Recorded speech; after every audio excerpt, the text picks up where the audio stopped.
평소에 제가 지어낸 뒷모습만 열심히 보셨을 텐데 지금 이 시간만큼은 앞통수도 마음껏 보셔도 되겠습니다.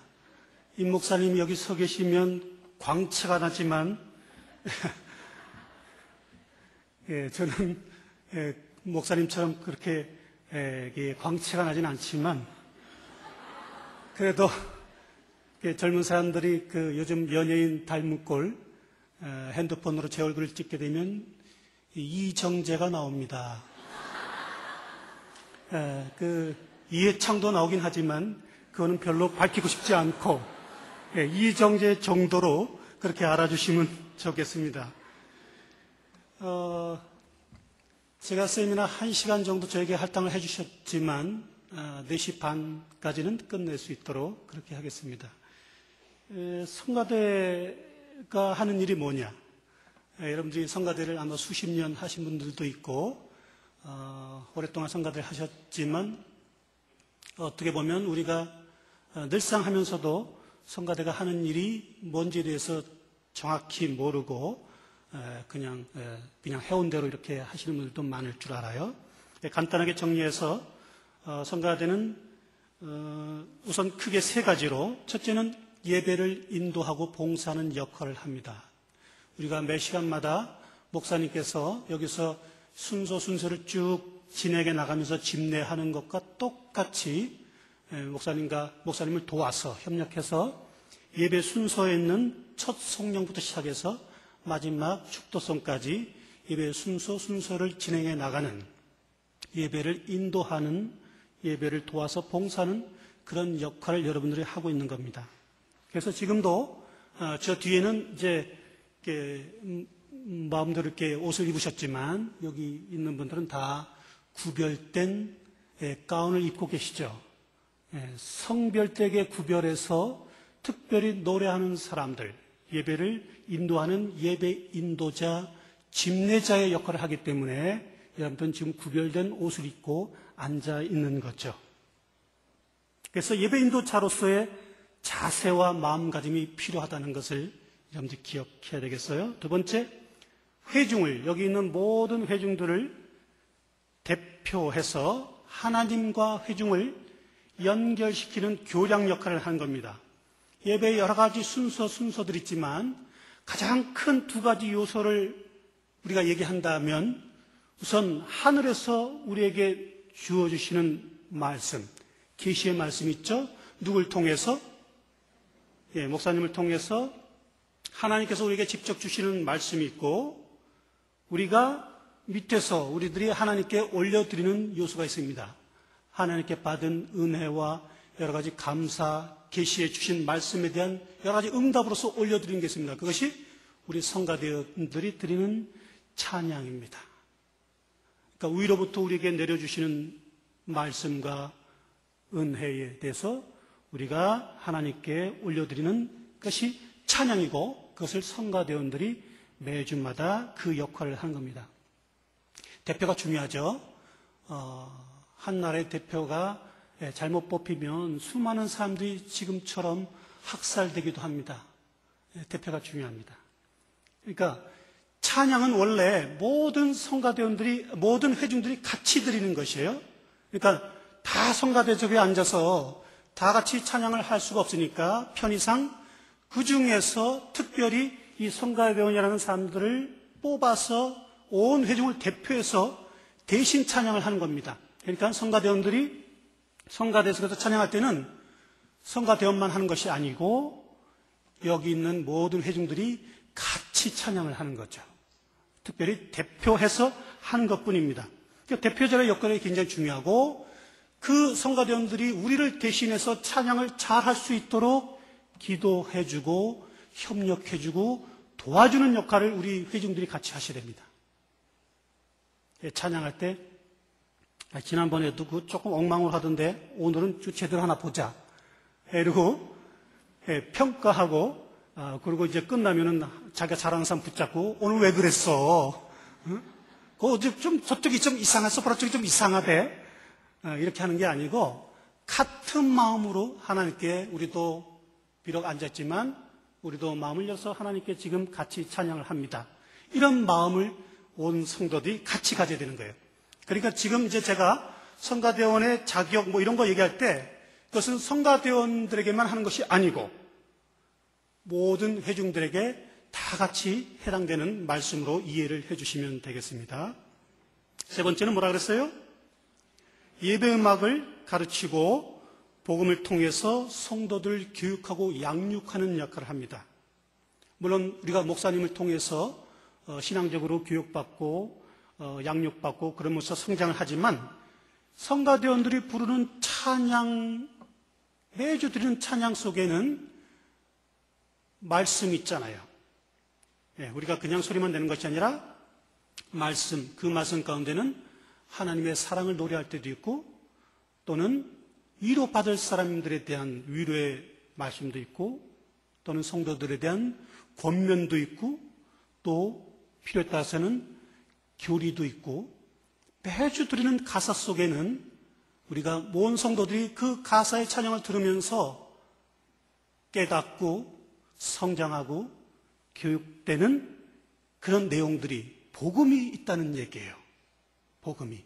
우리가 세상 가사를 노래하지 않기 때문에 하나님의 말씀을 가지고 멜로디에 담아서 노래하기 때문에 곧 성도들 교육하고 양육하고 예배 음악을 가르치는, 그래서 회중들이 찬양가 부를 때 잘못 부르는 것이 상당히 많아요. 요즘에는 더구나 우리가 악보를 안 보고 노래하기 때문에 지금 한국 교회에 대단한 지금 문제가 되고 있는데 스크린에 아주 편리하게 가사만 띄워놓고 하니까 틀려도 모르고 틀렸는지도 모르죠. 찬송가도 우리가 많이 틀리게 부르고 있지만 그냥 그 음악 없이 부르기 때문에 좋은 음악가가 나오질 않습니다. 우리가 모든 음악은 음악대학도 마찬가지고 좋은 성악가가 나오고 위대한 음악가들도 다 교회에서부터 시작이 됐는데 지금은 교회가 그런 교육이 안 되고 교회가 음악이 안 되니까 역시 모든 그 음악대학도 다 죽고 성악가도 다 없어지고 그런 좀 심각한 지경에 있습니다. 어쨌든 여러분들이 그래서 회중 찬송가 부를 때 틀린 거를 이렇게 좀 크게 리드해서 정확하게 부를 수 있고 템포도 잡아주고 그래서 또 오르가니스트의 역할도 또한 중요한 거죠.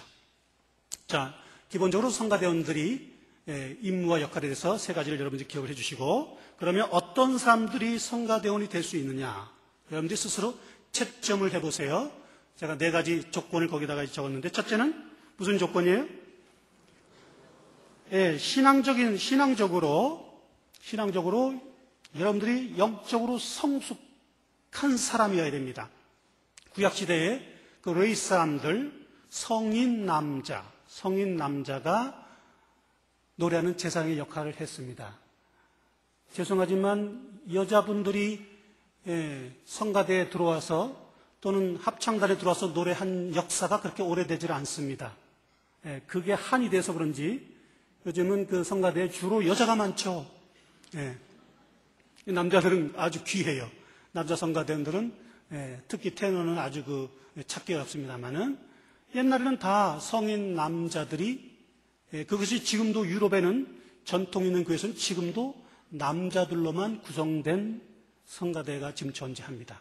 나중에 이제 높은 소리가 필요하니까 그때는 그럴 때도 여자 쓰지 않고 어린 아이들을 통해서 소프라노 소리 고음을 내게 해가지고 남자들로 다 합창을 다 했단 말이에요. 지금은 뭐 여자들의 천국이라 해도 과언이 아니죠. 그래서 그 성인 남자라는 것은 즉 도덕적으로 영적으로 성숙한 사람들, 회중들에게 모범을 보일 수 있는 사람들이 성가대를 할 수 있다 그런 얘기예요. 그래서 저는 이제 성가대원들한테 성가대가 작은 교회다, 교회의 축소판이라고 간혹 얘기를 합니다. 제가 이렇게 모든 교회들을 봐도 성가대가 행복하고 성가대 안에 사랑이 넘치는 교회는 그 교회가 사랑이 있고 행복합니다. 질서가 잡히고. 성가대가 어지러운 교회는 교회 전체가 어지럽고 분란에 쌓이는 경우를 우리는 많이 볼 수가 있어요. 성가대 중에서 제일 어려운 성가대가 권사성가대. 권사성가대는 말은 제일 많고 노래는 제일 못하고, 한국중앙교회 권사성가대를 얘기하는 게 아닙니다. 오해하지 마세요. 모든 교회 보면 이 주로 권사성가대에서 말이 제일 많고 문제가 많이 발생하고 지휘자가 가장 잘 바뀌고 하는 성가대가 권사성가대입니다. 권사 정도 되니까 연륜도 있고 나이도 많고 또 남편이 장로님이고, 그러니까 이게 쉽게나 쓰는 분들이 있다 보니까 제일 말썽이 많은 것이 바로 권사성가대. 성가대는 음악적으로 성숙할 뿐만 아니라 영적으로. 그래서 모든 일에 모범을 보일 수 있어야 되는 사람들이 돼요. 두 번째, 음악적으로. 지금 우리 앞에 나와서 참 디킨슨의 아주 훌륭한 음악을 우리가 이제 찬양을 드렸는데, 하나님 앞에. 거기 그다지 쉬운 곡은 아니에요. 그러나 어느 정도 기본적으로 그 곡을 그래도 찬양할 수 있는 사람들이 앞에 나와서 부른 거거든요. 뒤에 계신 분들은 듣기에 어땠는지 모르겠어요. 같이 해볼만 합니까? 곡은 좋지만 좀 어렵다 생각이 들죠? 음악적으로 기본적인 최소한의 자질은 있어야 돼요. 그런데 기본적으로 아주 최소한 사실은 좋은 곡을 이렇게 잘 했지만 이분들도 크게 별반 다르지 않습니다. 제가 성가대를 늘 연습해보는 결과 이분들도 그다지 크게 잘하는 것은 아니다 하는 것을 저는 매주 체험하고 있습니다. 그러니까 최소한의 기본적인 것만 낼 줄 알면 되는 거예요. 그리고 더 중요한 것은 후천적으로 노력을 해야 돼요. 노력. 성가대 20년, 30년 하면서 레슨 한번 안 받아보고 참 대단합니다. 대단해. 요즘은 옛날과 달라서 교육기관들이 너무 많아요. 학교마다 그 평생교육원 학비도 아주 싸요. 16주 저 몇만 원만 주면 한 학기 내내 좋은 선생님한테 레슨도 받을 수 있고, 또 심지어는 뭐 문화 강좌 이런 데서 굉장히 교육받을 수 있는 이런 모든 게 다 기회가 열려 있어요. 그런데 성가대 정말 하나님 앞에 드리는 그 찬양 잘하기 위해서 내가 부족한 것을 그걸 위해서 이렇게 개인적으로 어떻게 하면 레슨을 받을 수 있는가, 또 어떻게 하면 그런 데 가서 훈련을 받고 레슨을 받을 수 있는가 물어오는 사람도 없었고, 그렇게 하는 사람도 찾아보기 어렵습니다. 그렇게 기회가 주어졌는데도 불구하고 그냥 하면 된다, 이렇게. 성가대는 그냥 훈련도 안 받고 그냥 이렇게 대충 따라가면 되는 정도로 생각하기 때문에 20년, 30년 가도 맨날 그냥 그 실력으로 노래하는 거죠. 성가대 해서는 안 될 사람들, 제가 몇 가지 유형을 말씀드릴게요. 왜 웃으세요? 파트를 자유자재로 이동하는 사람. 소프라노 부르다가 알토 쪽 가서 그 알토 라인을 적당히 부르다가 필요하면 또 테너도 왔다 갔다 하고, 기본적으로 이게 파트를 마치 자기 파트인 양 모든 파트가 왔다 갔다 하면서 노래하는 사람 해서 안 되죠. 두 번째, 옥타브가 잘 구별이 안 되는 사람. 남들 다 도 하는데 혼자 도. 이런 옥타브를 구별을 못하는 사람, 성가대에서는 안 됩니다. 또 하나, 불협화음에 특별한 재능을 가지고 있는 자. 남들 똑같은 도를 낼 때 혼자 다른 음을 C를 낸다든지 소를 낸다든지 이런 특별한 불협화음에 탁월한 재능을 가진 사람, 이런 사람들만 아니면 저 뒤에 계신 분들도 얼마든지 성가대에 들어와서 할 수 있는 분들이 많이 있습니다. 세 번째, 책임감이에요. 책임감. 히브리서 13장 15절에 보면요, 그러므로 우리는 예수로 말미암아 항상 찬송의 제사를 하나님께 드리자. 이는 그 이름을 증언하는 입술의 열매니라 하는 말씀이 있습니다. 항상 찬미의 제사, 어떤 성경에는 찬송의 제사를 드린다.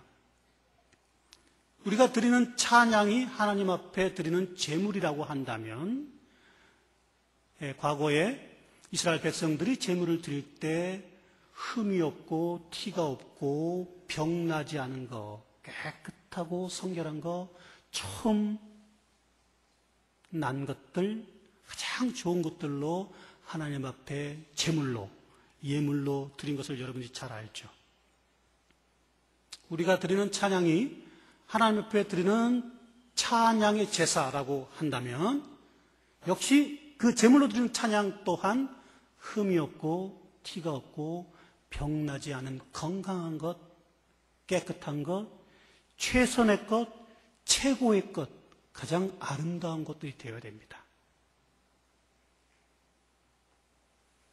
적당히 그냥 늦게 와서 그냥 적당히 따라가고, 웬만하면 그냥 한 번쯤 빠져주고, 끝나고 오후 연습할 때 혼자 일찍 가고,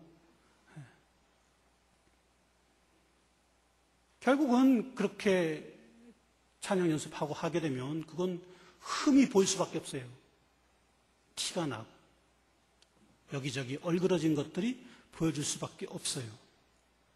여러분, 제가 다른 교회 가서도 세미나 할 때도 그걸 꼭 물어봅니다. 성가대를 망하게 할 수 있는, 망치게 할 수 있는 비법들. 자, 내가 작심하고 우리 성가대를 한번 망가뜨려 보자. 한번 망가뜨려 보자라고 마음을 먹는다면 가장 좋은 방법이 뭐겠어요? 어떻게 하면 되겠어요? 아주 간단하게. 별로 고민하지 않아도 돼요. 여러분들이 지금 흔히 잘 하고 있어요. 너무 쉽게 지금 하고 있는데 굉장히 어려운 것처럼 고민할 필요가 없어요. 자, 우리 성가대가 망하게 할 수 있는 거. 자주 빠지면 돼요. 자주 빠지면 돼요. 뭐, 한 달에 4번씩 뭐하러 꼬박꼬박 나옵니까? 격주로 나오든지, 한 달에 한 번 정도는 아주 연습 시간에 잘 안 맞춰서 오시면 돼요. 아까 우리 1시 반에 시작한다 그랬는데, 1시 반 시작 못 했잖아요. 40분 돼도 잘 시작이 안 돼. 30분에 와서 연습했다 그러면 이게 더 좋은 찬양이 여기서 됐을 텐데 아쉽잖아요. 자주 결석하고 지각하고 볼일 만들어서 빨리 가고, 그러면 아주 메시아가 됐든 미갈이 됐든 그 성가대 아주 망가지기 좋습니다. 너무 쉽죠. 우리가 이 성가대를 망가뜨리는 일들을 매주 아무렇지도 않게 너무 쉽게 지금 하고 있어요, 여러분들이. 이게 다른 사람들의 얘기가 아니에요. 바로 우리 자신이, 성가대를 하고 있는 우리 자신들이 우리 성가대를 가장 망가뜨릴 수 있는 최선의 방법들을 아주 너무 쉽게 자행하고 있다는 것을 여러분들이 깨달아야 돼요. 성가대원들은 기도 열심히 하고 성경 많이 보고 철야도 많이, 좋죠. 그런 분들이 성가대에 있으면 좋습니다. 그러나 더 중요한 것은 연습 시간, 그 주어진 시간, 정해져 있는 시간을 철저하게 지키는 것이 중요해요. 그렇게 할 수 있어요? 네 번째, 헌신하고 충성할 수 있는 사람이 성가대를 해야 됩니다.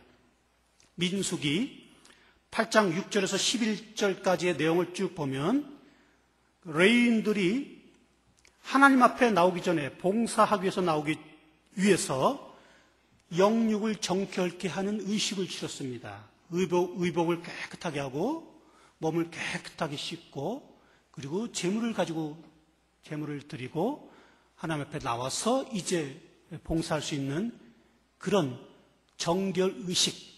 이제는 내가 하나님 앞에 레인으로서, 제사장으로서 충성을 하겠습니다라고 서약하는 그런 시간들이 있었어요. 아까 우리가 목사님의 인도에 따라서 여러분들 다 일어나서 서약하셨죠? 예, 바로 그래서 성가대 헌신 예배가 지금 그거를 위해서 있는 거예요. 금년도 2011년 여기 있는 모든 성가대, 찬양단, 중청단, 관현악단이 지금 우리가 이런 의식을 갖는 것은 여러분들이 하나님 앞에, 목사님 앞에, 모든 성도들 앞에 나 자신에게 이제 내가 2011년 내가 맡은 그 단체에서 하나님 앞에 노래하는 자로서 충성을 다하겠습니다. 여러분들이 서약하는 거거든요. 민수기에 레인들이 바로 그렇게 했어요. 몸을 깨끗하고 의복도 깨끗하고 좋은 것으로 제물을 드리면서 하나님 앞에 나와서 성전에서 봉사하는 그런 일을 했다는 말이에요. 켈빈은 뭐라 그랬냐면요, 우리가 잘 아는 켈빈은 찬양은 하나님의 백성들이 할 수 있는 최고의 헌신이다. 그리고 그 믿음의 진정한 증거다. 그렇게 얘기를 했습니다. 우리의 믿음을 볼 수 있는 것, 그리고 우리가 하나님 앞에 최고의 헌신으로 들 수 있는 것은 바로 여러분들이 하나님 앞에 드리는 찬양인 것이죠. 그래서 저는 이제 저희 성가대원들한테 그런 얘기도 했습니다만은 우리가 드리는 이 주일날 드리는 성가 한 곡 부르는데 3분, 길면 4분을 넘지 않아요. 그죠? 짧으면 뭐 2분 30초. 3분을 위해서 성가대원은 이 3분을 위해서 우리가 일주일을 사는 사람이 되어야 되고 이 찬양을 드리는 그 순간 3분의 시간이 우리 일주일 삶의 클라이막스, 절정이 되어야 된다. 주일날 나와서 성가대에서 서서 드리는 그 3분의 찬양, 악보를 들고 하나님 앞에 드리는 그 3분의 찬양은 이미 일주일의 삶을 통해서 준비되어지고 기도되어지고 연습을 통해서 마음에서부터 준비돼서 드리는 찬양, 그것이 우리 일주일의 모든 삶의 가장 결정체가 되어야 되고 절정이 되어야 되는 거예요.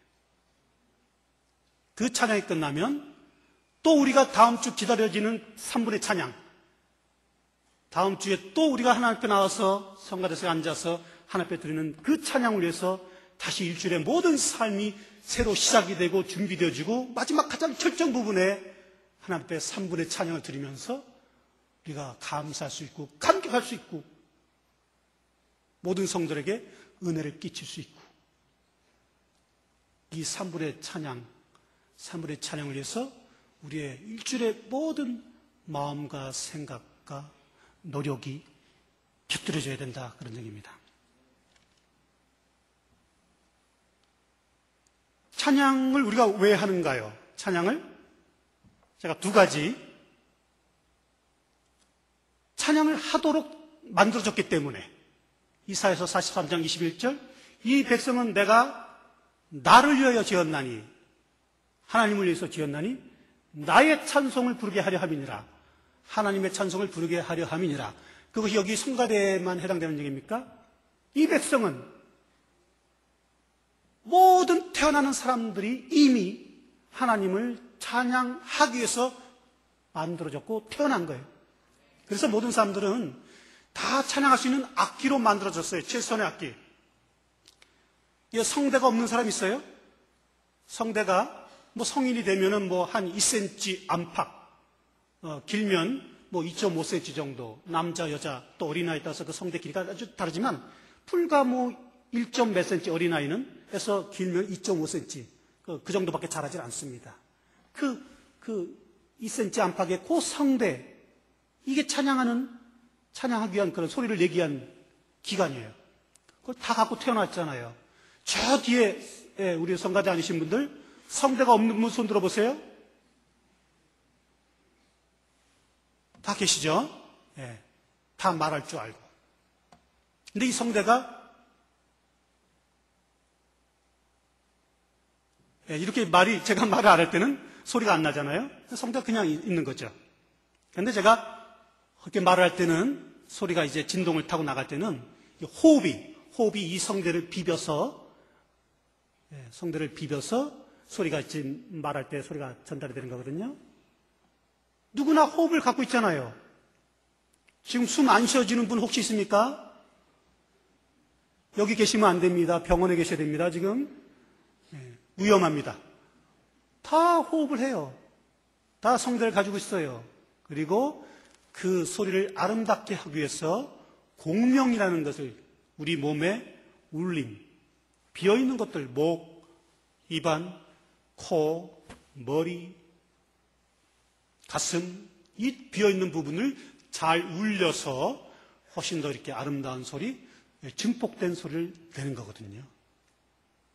어린애가 태어나면 아주 다 정말 맑고 청한 소리를 다 내요. 그죠? 아기가 처음에 태어나면 앙 하고 우는데 그 우는 소리의 그 높이가 음악 교육학자들이 얘기하기를 그 평균 높이가 도레미파솔라 일라 그 A음에 해당되는 거예요. 우리 조율할 때 다 그 A라는 음에다가 440 맞춰가지고 오케스트라 이렇게 442 그리고 우리 오보에나 또 수석이 이렇게 A음에다 이렇게 맞춰주면 다 이렇게 튜닝을 하거든요. 그게 처음 태어나서 아기가 소리 앙 하고 울 때 평균 높이라는 거예요. 하나님이 얼마나 어미하신 분입니까? 왜? 누구나 하나님 자신을 찬양할 수 있는 악기로 만들어야 되니까 다 그렇게 좋은 소리를 가지고 태어나게끔 만들어 줬어요. 다 호흡할 수 있게 만들어주고 성대 울릴 수 있게 만들어주고. 다만 우리가 살면서 찌들고 다투고 나쁜 욕도 하고 이러다 보니까 이게 성대가 다 망가뜨리는 거지. 어떤 사람들은 또 더 마시기도 하고 피기도 하고 이러니까 이게 하나님 주신 아주 기가 막힌 악기를 살면서 우리가 다 훼손시키고 망가뜨려서 지금은 잘 안 되는 거죠. 원래는 아주 굉장한 좋은 악기를 가지고 태어났거든요. 왜? 하나님을 찬양하게 하기 위해서. 두 번째, 찬양의 목적이 뭐예요? 역시 선교를 위해서요. 복음을 전파할 수 있는 선교사들이 해외 나가서 선교할 때도 가장 먼저 와닿을 수 있는 것, 쉬운 방법으로서 가장 먼저 사람의 마음을 움직일 수 있는 것은 음악이거든요. 언어가 안 돼도 음악에 기타 치면서 복음 선파 부르면 그거 다 공감이 되고 서로 은혜가 되거든요. 가사를 못 알아들어도. CM송, 그 몇 초를 통해서 가장 효과 있게 그 제품을 홍보를 하잖아요. 저도 벌써 몇십 년이 지났지만 그 들은 아주 짧은 그 CM송 멜로디들이 지금도 기억이 나요. 부드러운 맛, 상쾌한 기분, 맛을 봐야 맛을 아는 간장. 그냥 저절로 그 짧은 시간 동안에 가장 그 홍보 효과가 크도록 다 그 전략상 음악이 주는 효과가 그게 멜로디가 없이 그 가사가 있다면 우리가 벌써 잊어버렸겠죠. 그 멜로디가 있기 때문에 음악이 있기 때문에 우리가 쉽게 기억을 하거든요. 그래서 학교 다 교가 부르잖아요. 군대 가면 군인들이 군가 부르잖아요. 군가를 통해서 사기를 진작하고 뭔가 에너지를 이렇게 회사에 또 사가 있죠. 그거 다 노래를 왜 만듭니까? 그 노래만큼 사람을 결집시키고 그렇게 마음을 움직이는 효과 있는 것이 없거든요. 그래서 우리 또 찬양을 통해서 음악을 통해서 하나님 찬양하지만 사탄도 음악이라는 강력한 무기를 통해서 사람의 마음을 어지럽히는 거예요. 음악은 그렇게 굉장한 찬양의 도구도 되기도 하지만 사람의 마음을 피폐하게 만들 수 있는 도구가 되는 것 또한 음악이에요. 타락하고 사람을 아주 곰핍하게 만드는 것도 역시 음악을 통해서. 그래서 우리가 잘 사용해야 돼요, 음악은. 자, 여러분들이 찬양을 매주 우리가 합니다. 오늘도 성가대가 또 찬양을 연합성가대로 했지만 우리 회중들도 다 같이 찬송가를 같이 불렀죠. 예, 그리고 찬양은 우리가 매주마다 주일 예배뿐만 아니라 주일의 모든 예배, 그리고 수요 예배 때도, 금요 예배 때도, 새벽 예배 때도 나서 우리가 찬양을 부릅니다. 모든 회중들이 누구나 빠짐없이. 그러면 그 찬양을 우리가 어떤 마음으로 불러야 될 것인가? 제가 몇 가지 말씀드릴게요. 첫 번째는 뭐라 그랬어요? 어떻게 찬양해야 된다 그랬어요?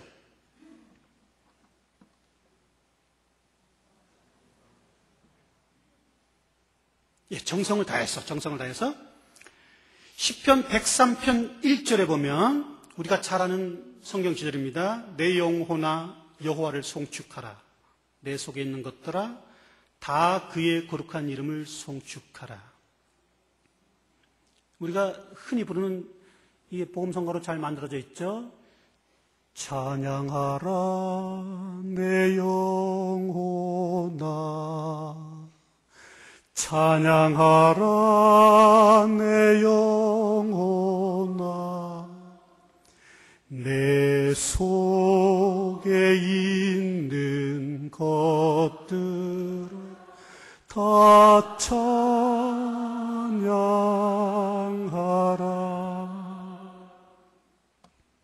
시편 103편 1절의 말씀입니다. 찬양하라 내 영혼아. 그리고 내 속에 있는 모든 것들은 히브리어적인 개념에서 생각하면 우리 인간이 감지고 있는 감정의 모든 면들, 그것을 다 동원해서 하나님께 찬양하라고 하는 것입니다. 우리가 부르는 찬양은 정성을 다하는 찬양이어야 돼요. 우리의 마음을 다 들여서, 우리의 마음을 다 써서, 우리의 정신을 다 써서 하나님 앞에 드리는 찬양이어야 돼요. 정성을 다해서 드리는 찬양. 두 번째, 항상 찬송해야 됩니다.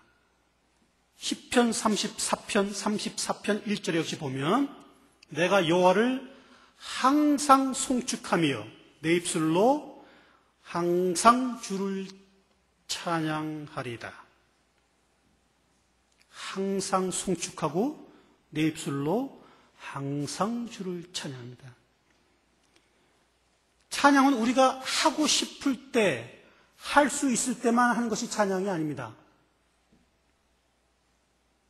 목사님 아침에 그 복권 얘기하셨지만, 저도 뭐 많이도 안 바랍니다. 1억짜리 하나만 제발 걸려도 내가 일주일은 마음껏 찬양할 수 있을 것 같아.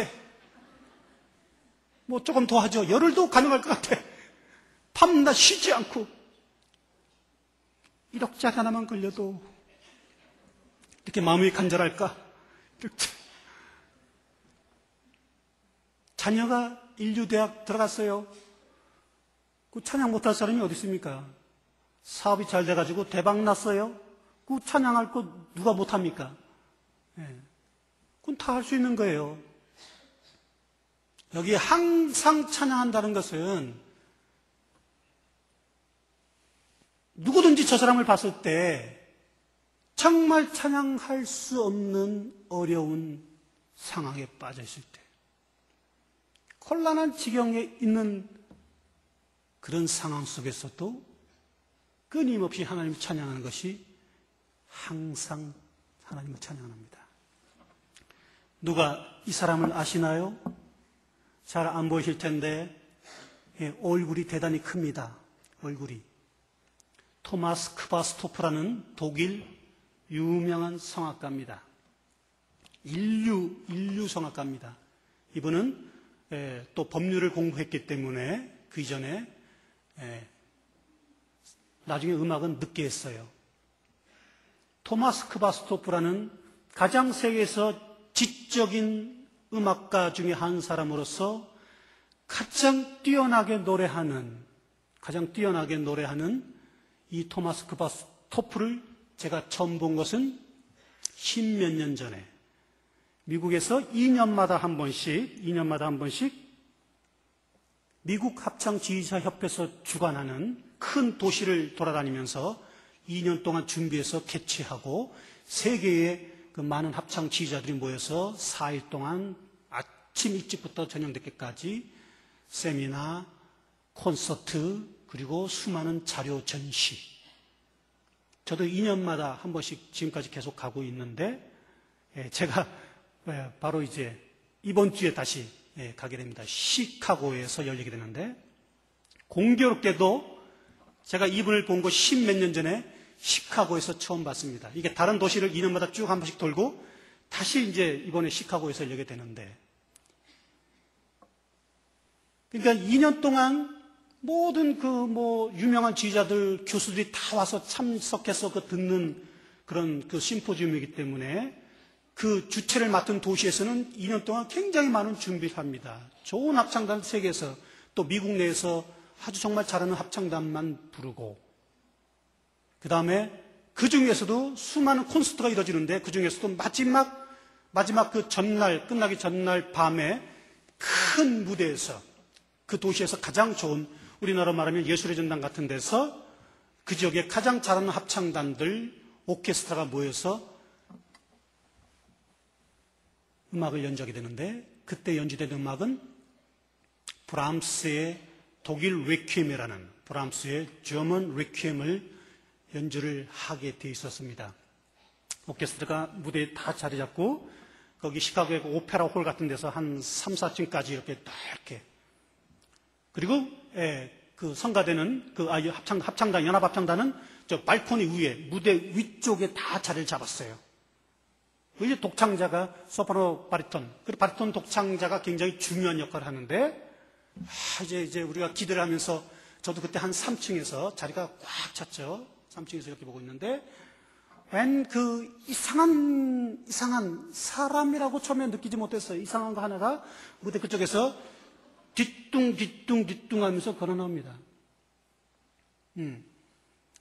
다리가 거의 없어요, 다리가. 그러니까 몸의 중심을, 머리는 너무 크고, 몸의 중심을 못 잡아서 이게 뒤뚱 하면서 한참을, 보통 사람보다 시간이 많이 걸리죠. 한참을 걸어 나옵니다. 의자가 하나 앞에 놓여 있었어요. 그 일반 의자입니다. 일반 의자인데 거기에 약간 이렇게 조금 점프하듯이 뒤로 털썩 걸쳐 앉더니 그 상태에서 독일 레퀴엠에 나오는 바리톤 솔로 부분을 노래를 하는 겁니다. 몸을 움직여가면서 상체만을 가지고, 성악가가 하체가 없다는 것은 치명적입니다. 치명적인. 노래한 사람들에게. 그러나 그분은 그 상체만을 움직여가면서 악보도 들지 않고, 그분이 팔을 뻗을 때 박수를 치는 걸 봤는데요, 손끝이 겨우 닿습니다. 손끝이. 이런 상태로 박수.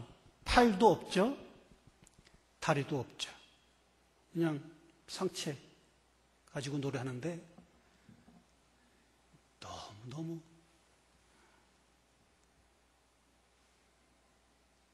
연주가 다 끝나고, 보통 다른 콘서트 같으면 사람들이 박수도 막 치면서 소리도 내고 브라보 앙콜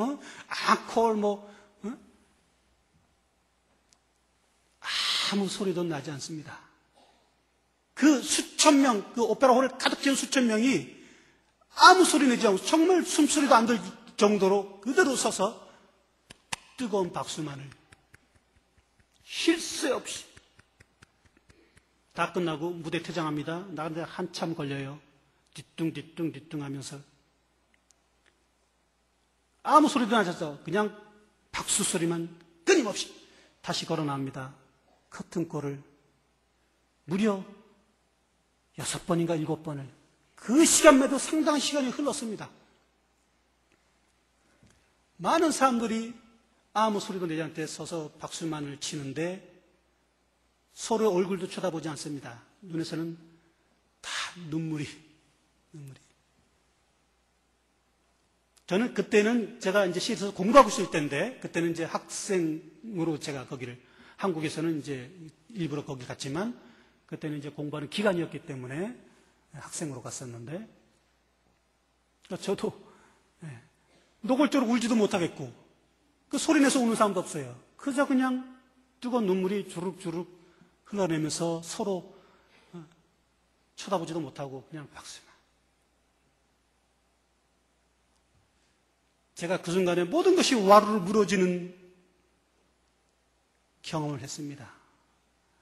지금까지 저도 그래도 나 나름대로는 다른 사람 못지않게 열심히 교회도 섬기고 찬양도 열심히 하고 한다라고 생각을 해왔는데 그분을 보는 순간에 나는 도대체 뭔가?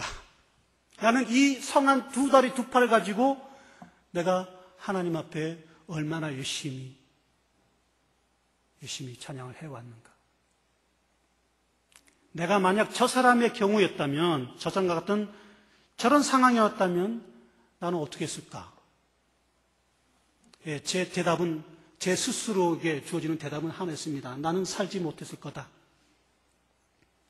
밖을 나갈 수도 없고, 친구를 사귈 수도 없고, 내 신세 한탄하고 비관하면서 아마 스스로 목숨을 끊었지 않았을까? 그런데 저분은 팔다리 없는 저런 상황에서 세계적인 위대한 성악가가 돼서 많은 사람들에게 은혜를 끼치고 그 훌륭한 교회 음악을, 브람스의 그 훌륭한 교회 음악을 저렇게 멋지게 소화해내서 많은 사람에게 감동을 줄 수 있는, 내 자신이 비교되면서 스스로 너무 부끄러워서 그래서 더 눈물이 났던 것 같아요.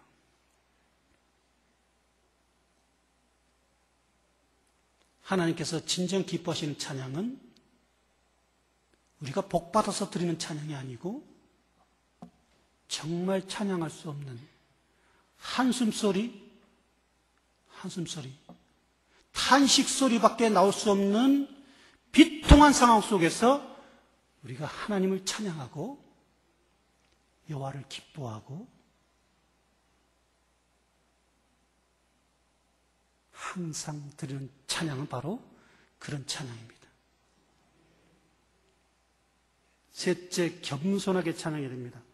찬양이라는 단어가 많이 있죠. 우리가 제일 많이 하는 것이 할렐루야 할 때 할랄이라는 단어, 루 플러스 야, 너희는 야훼 하나님을 찬양하라. 우리가 할렐루야 하잖아요.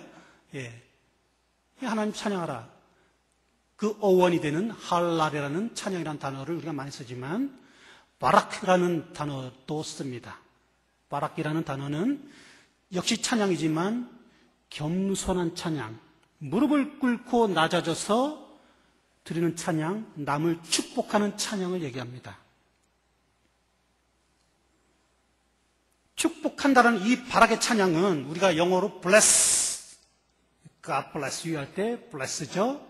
이 bless는 어원이 blood라고 하는 단어에서 왔다고 합니다. blood가 뭐예요? 피, 생명. 우리가 하나님 앞에 드리는 찬양은 내가 다른 사람보다 낮아져서 다른 사람을 축복하는 마음으로, 어디까지? 내 목숨을 주면서까지 축복하는 마음으로 드리는 것이 이 바락의 찬양, 겸손의 찬양. 노래하는 사람들 특히 겸손해야 됩니다. 조금 노래할 줄 알면 고개 빳빳이 들고 노래 못하는 사람들 우습게 여기고 아주 무시되고 뭐 프로에 나와서 뒤에서는 애들 패고 이렇게 되면 안 된다.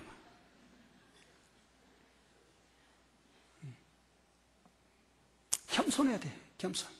특히 하나님을 찬양하는 사람들은 겸손해야 돼. 다른 사람을 늘 축복하고 아껴주는 마음 가지고 찬양을 드립니다. 네 번째, 감사 기쁨으로 드리는 찬양, 시편 100편 4절에 보면요, 이게 성가곡으로 많이 가사가 채택된 것 중에 하나죠.